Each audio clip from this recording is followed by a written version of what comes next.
half is because right here, this ground belongs to an Episcopal church, and they would not allow them to excavate it. So you only had half the pool of Siloam. And now the Episcopal church is allowing them to excavate it, so now they have the full pool of Siloam. You know how it is when the scriptures tell us when the water was low, then you stepped down these lower steps. When the water was up, then you only use these upper steps. So those levels of steps are there. Well, they also then, they had a construction wall made of plywood, and I peeked behind that. We weren't supposed to go back there. And I saw this promenade. And over the years, I saw that they had it excavated, and it leads right up to the Temple Mount. And this is where the scriptures tell us how the priests would descend the Temple Mount for, I think it was the Feast of Tabernacles, with their water vessels, fill them from the pool of Siloam, take them back up to the temple for the what's called the libation of water ceremony during that feast. So that's there now, and it was also used by the pilgrims coming to the temple, where they would come and they would maybe cleanse themselves in the pool of Siloam and then come up this promenade, I call it, and come to the Temple Mount. It's now open, and we're going to be able to actually walk that historic walk up those steps. I can't wait to do that. So anyway, I just want to whet your appetite. If you're interested, please let me know. I would love to take you. And the other thing is, going with me, I give you Israel from a Jewish perspective. And folks, that's the only way to go to Israel. Come on, going to Israel with a Gentile, it's like going to Mexico with a gringo. I mean, you know, what's the point? You need the Jewishness, and when I can give that to you, and the backstory on the things you've been cherishing in the Word of God all these years, your Bible comes to life.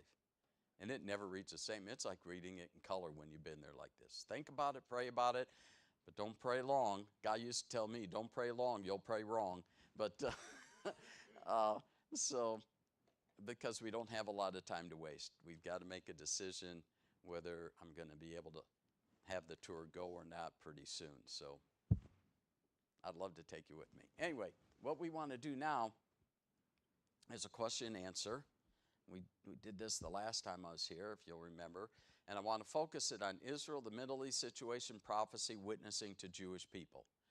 Those questions you have, you just haven't found that satisfactory answer for. And I always say, look, if you've asked a dozen people the same question, and they're all giving you the same answer, and they weren't all schooled by the same guy, can they all be wrong? One guy yelled out, yes. There are skeptics everywhere. So at some point, you have to accept the answer for what the answer is. You know, my Tante Giddel would say, if two people say you're sick, lie down. So time to accept it. So who will be the first brave soul with the first question? Always takes a while to get it started. Yes, sir.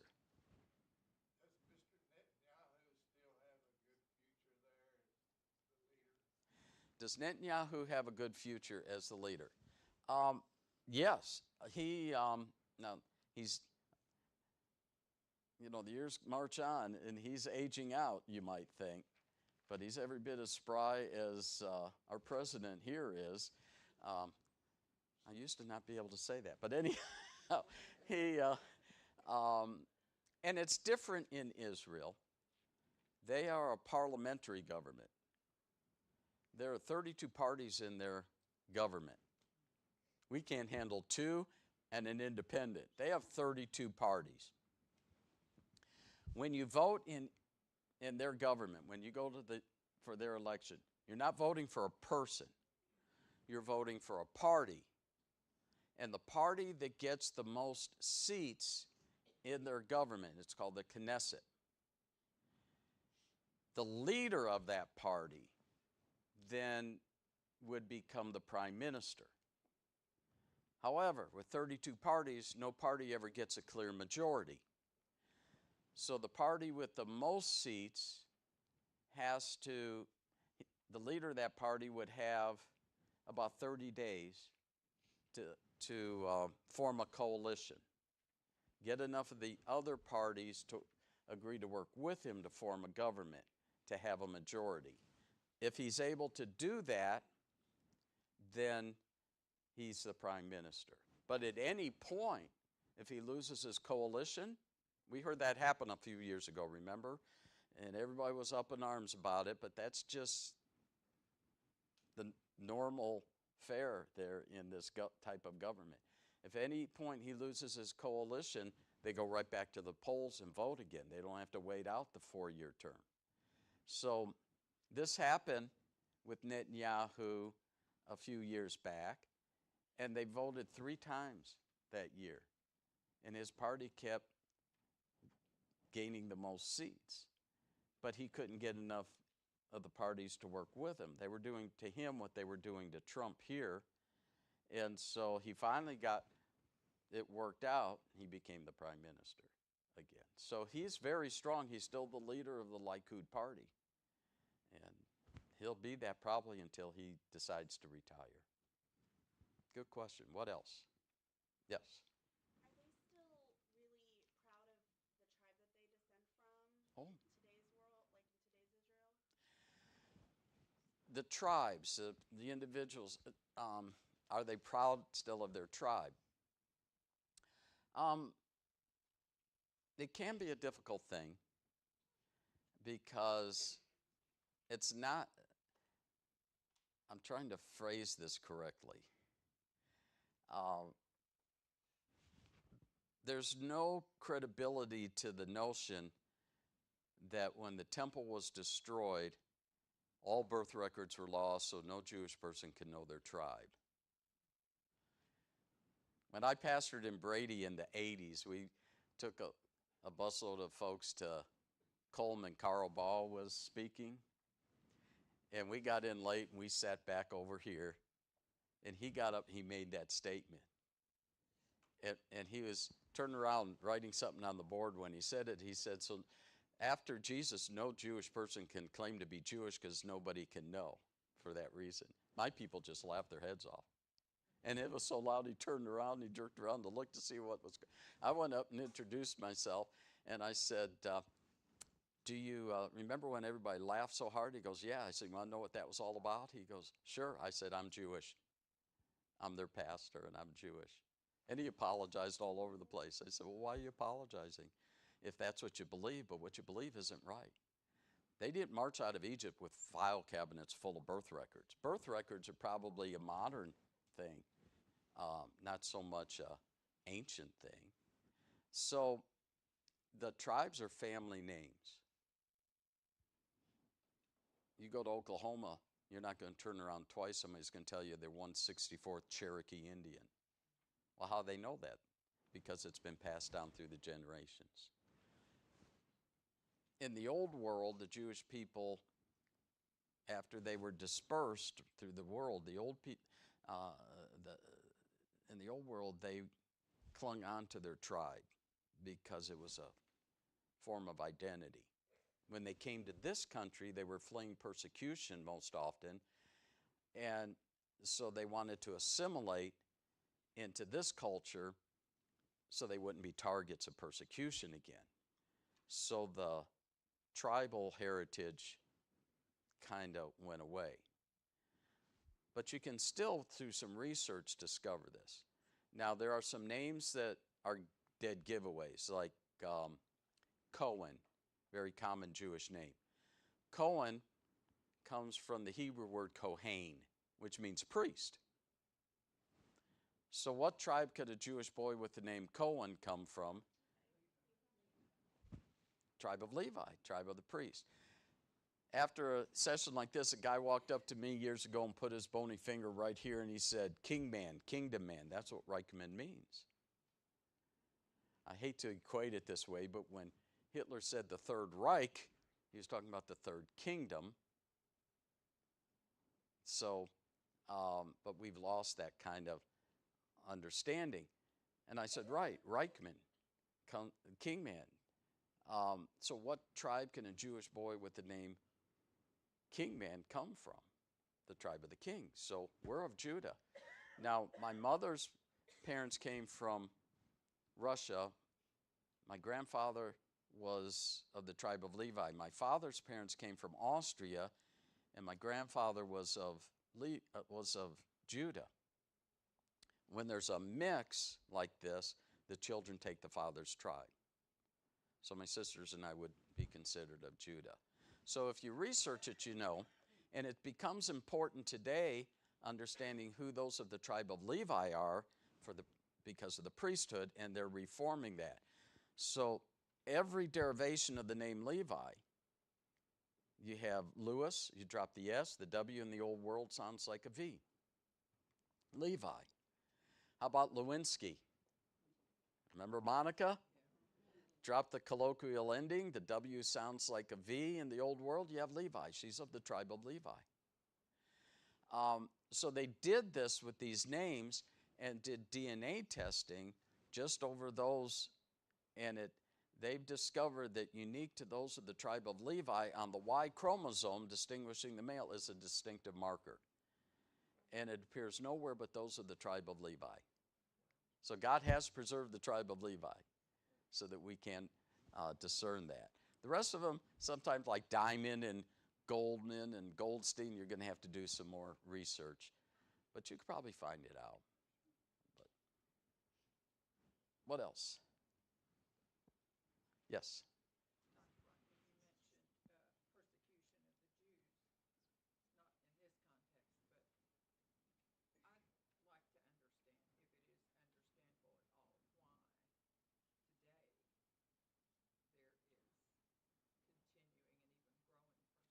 Yeah, the anti-Semitism, persecution of Jewish people, this war with Hamas, one of the first things it did was reveal the anti-Semitism, not just in this country, but worldwide.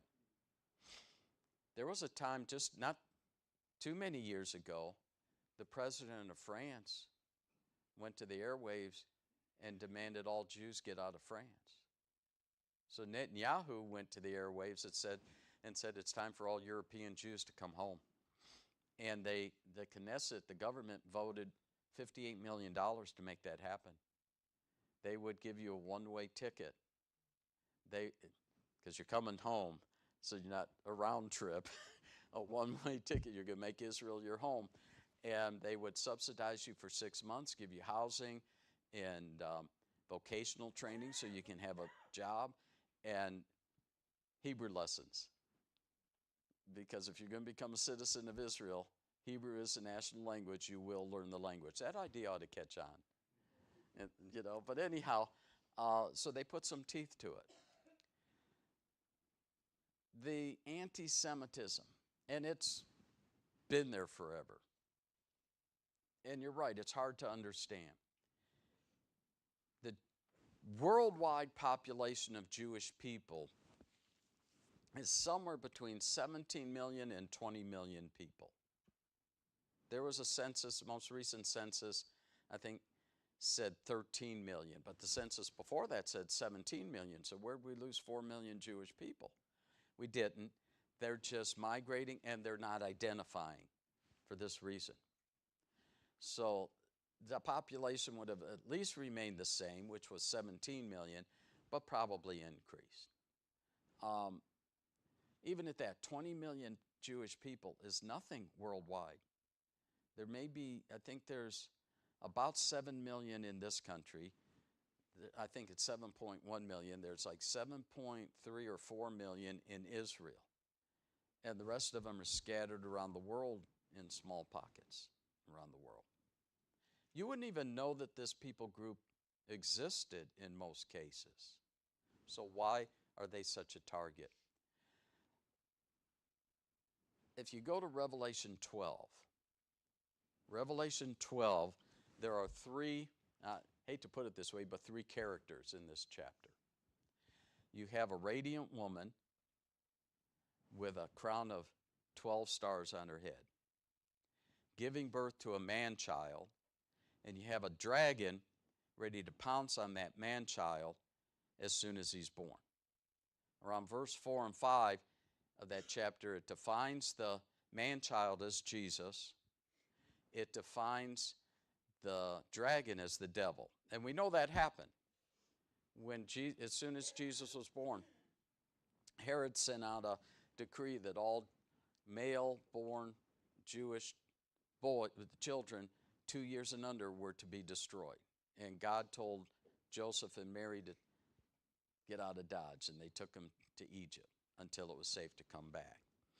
So we know that happened.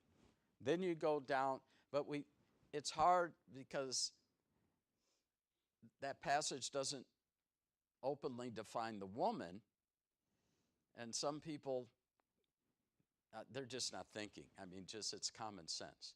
Some have tried to make the woman the church. Well, the church didn't give birth to Messiah. Messiah gave birth to the church. Some say this is Mary, but Mary is never defined in these glamorous terms. She was under a death sentence.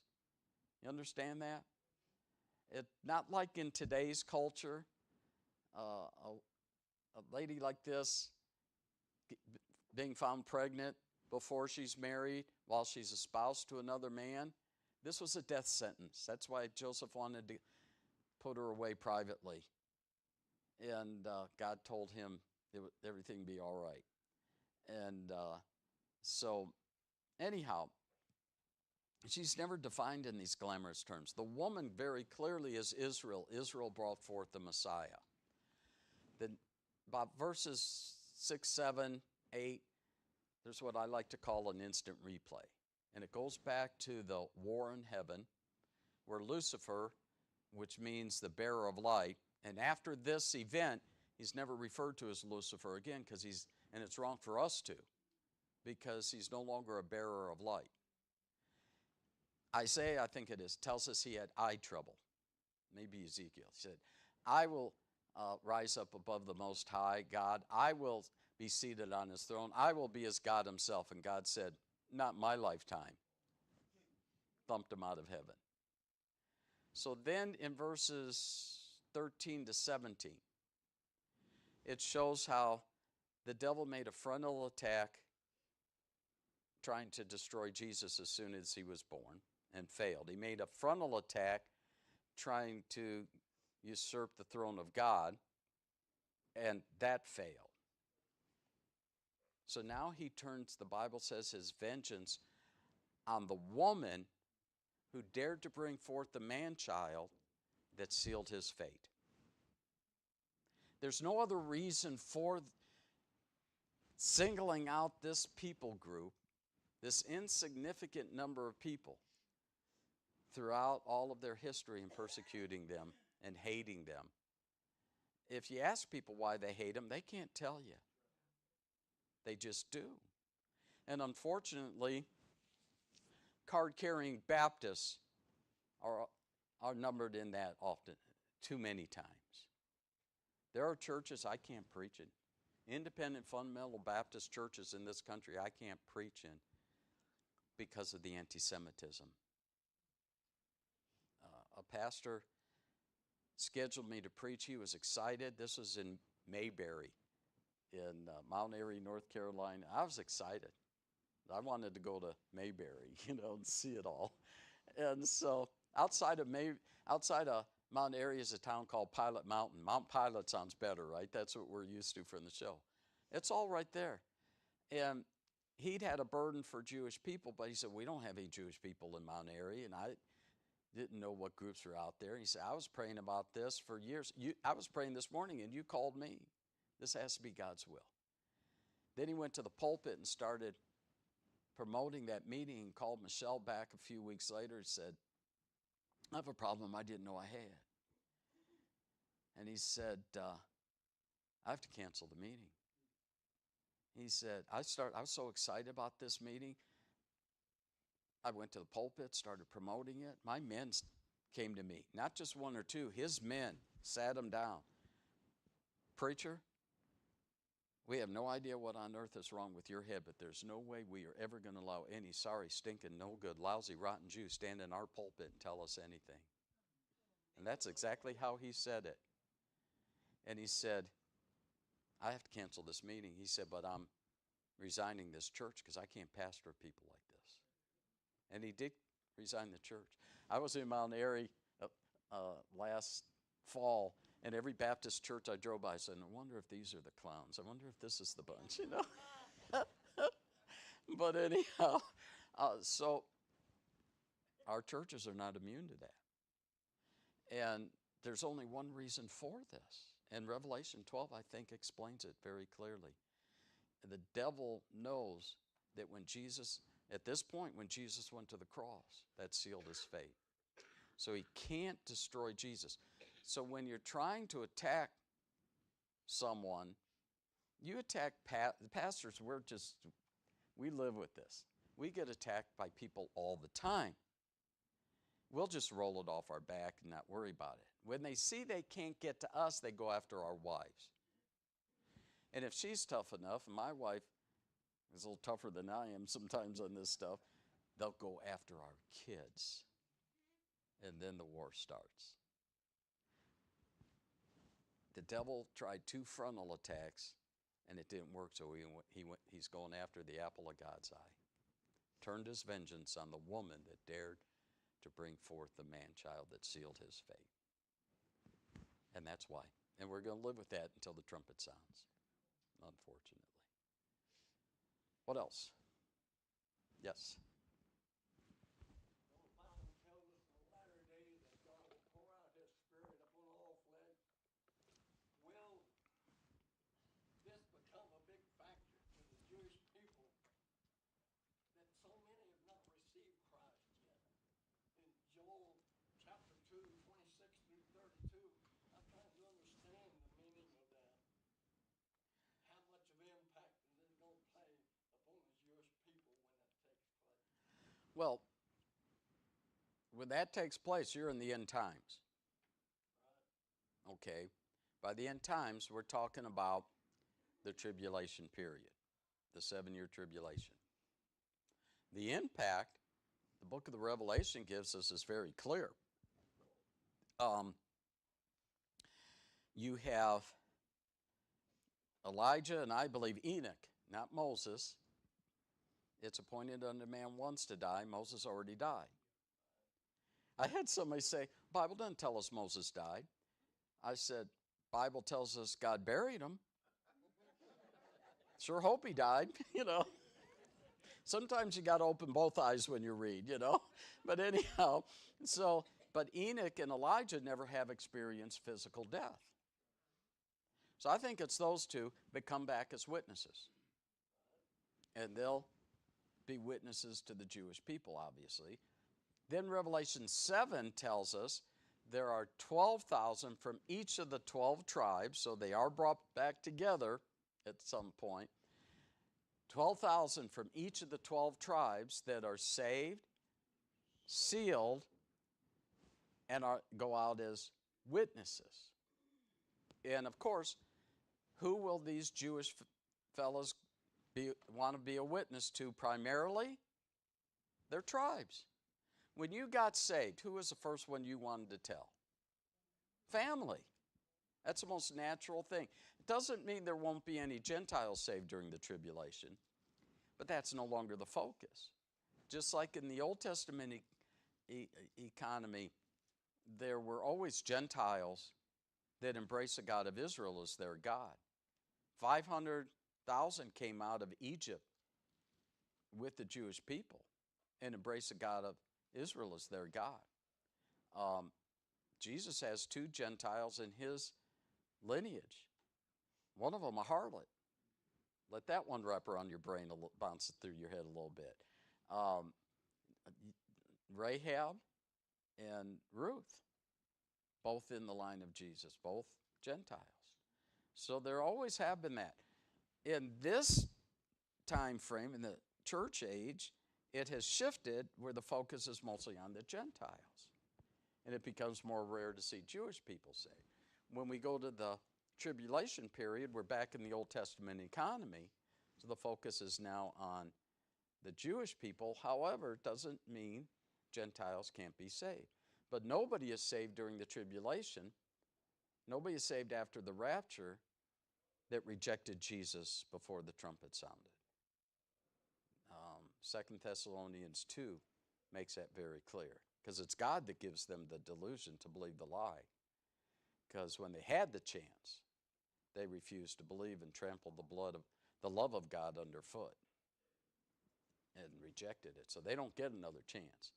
So anyhow, these 144,000 will go out as witnesses. So the impact is huge during that period of time.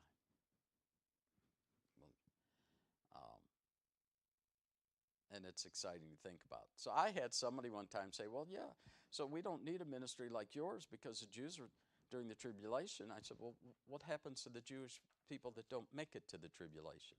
Well, you're saying a lot of this is going to take place during the tribulation. Yeah, the verse that you're talking about, that outpouring. Yeah. Yes.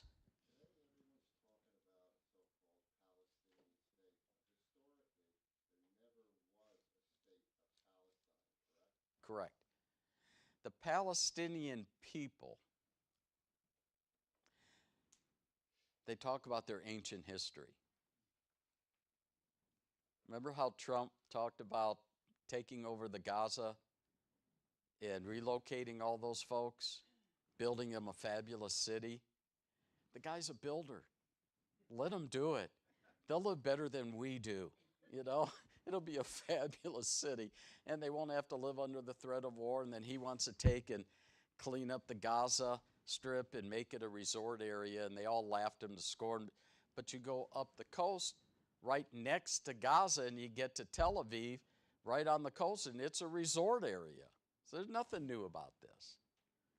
So they interviewed this lady there among all of this ruin and rubble, this Palestinian woman, and said, what do you think about this plan? She said, we don't want to leave Gaza. This is our ancient homeland. Ancient homeland.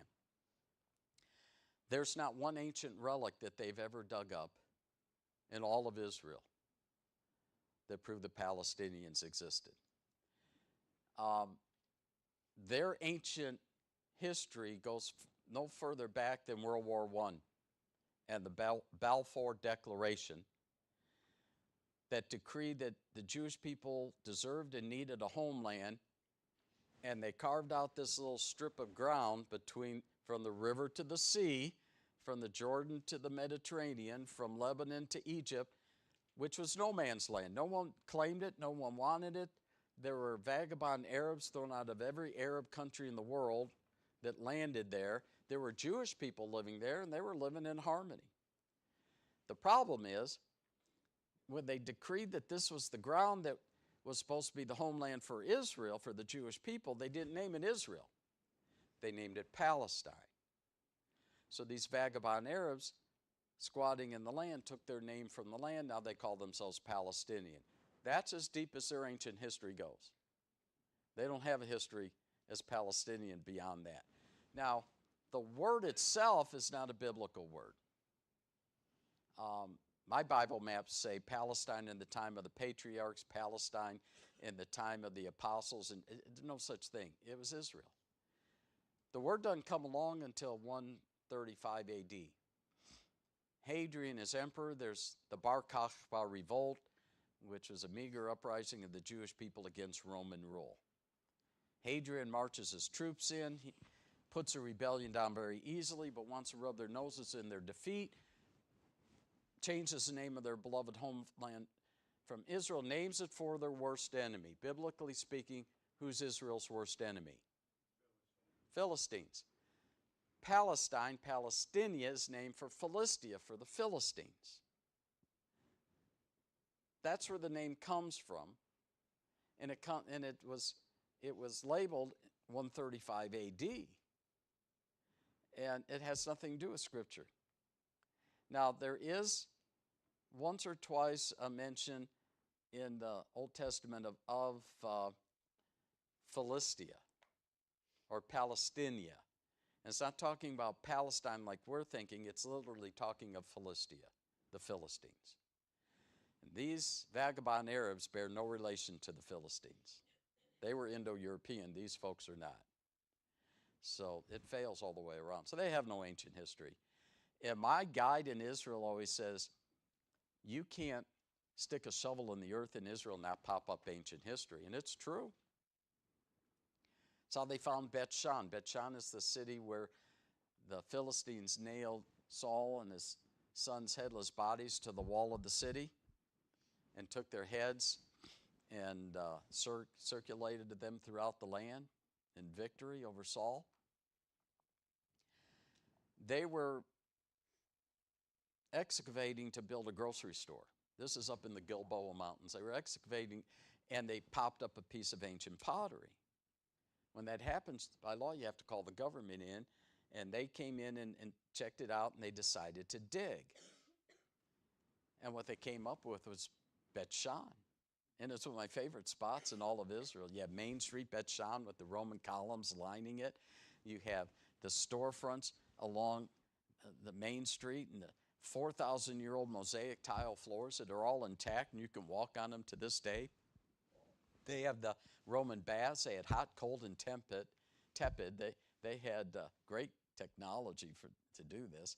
They have a Roman theater that seated like 5,000, and we put somebody on the platform of that and let them sing without any microphones or anything. No PA system. It fills that amphitheater. Again, the technology. And all of this because they were looking to build a grocery store. They never got the grocery store. But they keep excavating this because what the piece of pottery they found was Roman. All over the country, they're popping up ancient relics, and not one time are they popping up a Palestinian, because there are none. They don't exist. Now, there's always been a two-state policy. The same UN accord that created the modern state of Israel created a Palestinian state. Do you know where it's supposed to be? Jordan. At the time it's called Transjordan. King Hussein of Jordan woke up one day and 2/3 of his kingdom were Palestinian, and he didn't like that. He threw them out. But that's where the Palestinian state's supposed to be. So now they're pushed back into what's called Israel, and they want to take it over and drive the Jewish people out, the Israeli people out.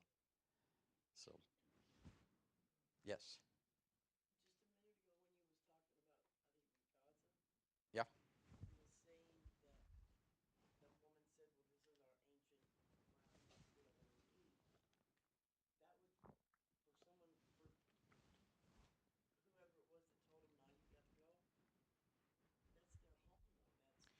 Well, but they're not just evicting them and setting them adrift.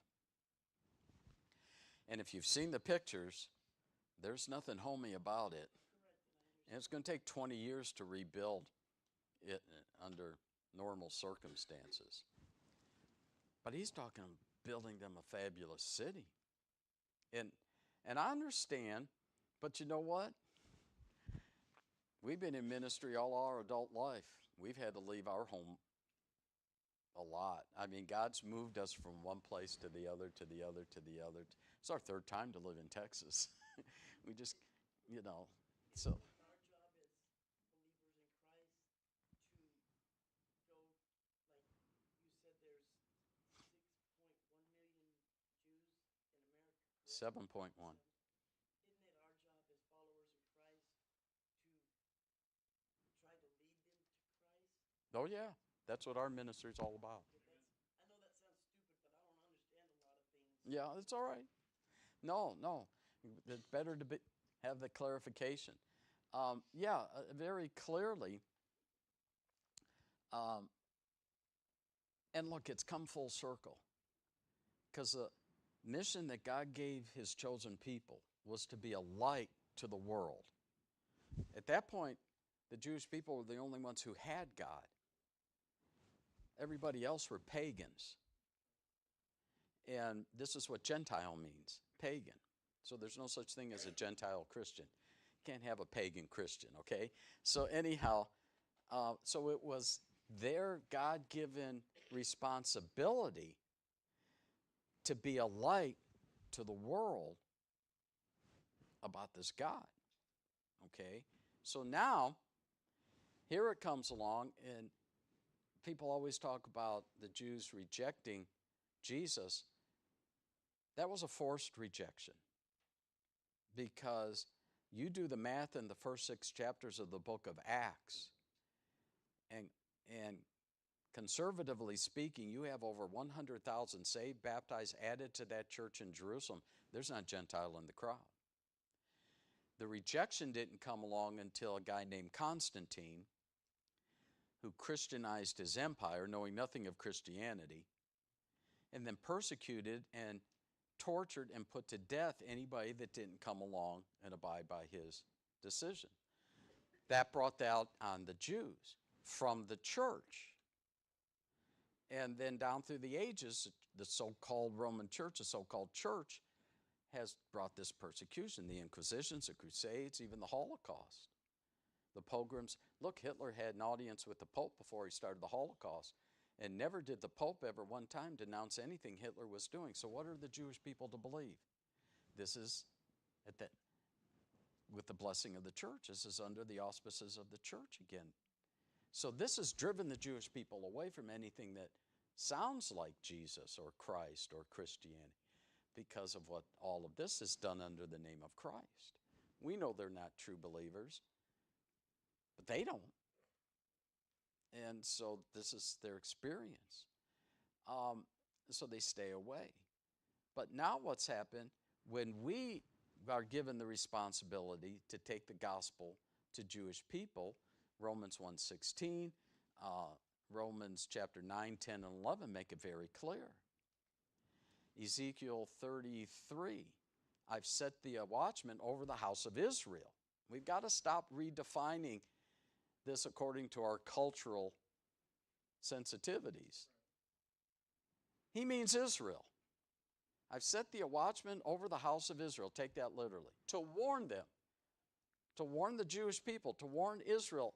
As from me. Now, if you fail to warn them, they'll die in their sin, perish in their iniquity, and their blood will I require at your hands. If you warn them and they reject your warning, they'll perish.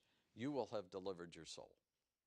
So in other words, we have that responsibility to reach them, to tell them, to warn them, but we can't make the decision for them. But we must give them something to make that decision on. We can't just chalk it up and say, well, they'll never listen, they'll never.